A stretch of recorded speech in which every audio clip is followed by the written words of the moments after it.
Chairman Owens, Ranking Member Adams, and members of the subcommittee, my name is Joe Ross, and it is an honor to appear on behalf of Reach University.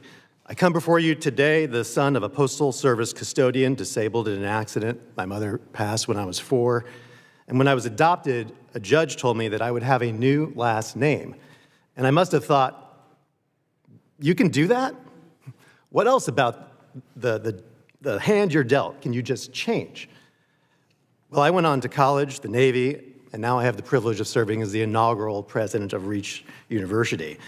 And what led us to found Reach 6 years ago was this very idea, that a person, no matter their circumstance, should be able, with opportunity and hard work, to change their own destiny.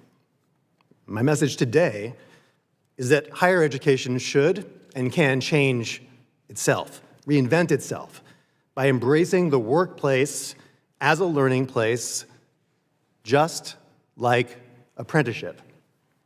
Now, every year, millions of Americans turn down the promise of a degree because they need to work.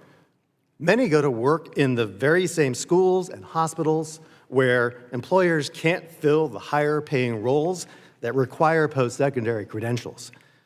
Workforce shortages and untapped talent sit side by side, often in the same building. But what if nobody had to choose between a job and a degree? What if instead you could turn your job into a degree? That is what the apprenticeship degree does. And here are the ABCs of the model. A is affordability. That means no student loans. No learner at Reach pays more than $75 out of pocket per month. B is based in the workplace. An apprenticeship degree starts with a paid job and is designed to end with a better paid job. And C is credit for work. About half the learning is on the job, and the other half in the evening or weekend seminars. Reach now serves 3,400 working adults across 10 states. 65% of them are Pell eligible, with a 68% on-time graduation rate and an 84% immediate job placement rate. Take Nicole Menard of St. Mary's Parish, Louisiana. As a widowed mother earning $20,000 a year, college felt unattainable. She worked full-time as a special education aide, but then with Reach, she was able to turn that job into her degree. And today, she is a math and science teacher, earning more than double the salary and serving the community that invested in her. The apprenticeship degree is built for the 50 million working adults, like Nicole, who shouldn't have to leave their job or their community or go into debt to get ahead. Now, we don't intend to scale this all by ourselves. Through our National Center for the Apprenticeship Degree, which is known as NCAD, we share the model with peers across nearly 20 states. And as my colleagues say, that's what's called R&D, as in rip off and duplicate. So together, by making the American workplace the American learning place, we can address critical workforce shortages, and we can revitalize the American dream. Are we headed toward a future where work experience itself becomes a primary source of academic credit? And if so, what still needs to be done to recognize and realize that future?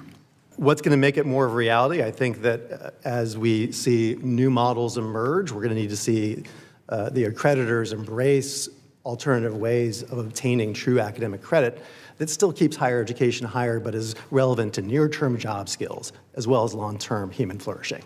If colleges across America adopted the model, what would look fundamentally different about higher education 10 years from now? Along the lines of the ABCs that I discussed, affordable without student debt, based in workplaces across the country, and conferring credit for work. Another thing that would look different is the faculty model would look different. At Reach, our degree candidates are job embedded, and so are much of our faculty. Workforce shortages and untapped talent sit side by side, often in the same building. So how has Reach University worked to correct that issue? Lots of times, there are communities where teachers come from somewhere else and nurses come from somewhere else. Well, they can also come from where you are. One of the things we did is we made sure that our costs could be controlled. Higher ed has had 50-plus years of the assumption, living with the assumption that there's unlimited debt without underwriting. And that's, I think, created a skyrocketing cost of higher education. So we really addressed this first by making a commitment that no one would pay out of pocket more than $75 a month.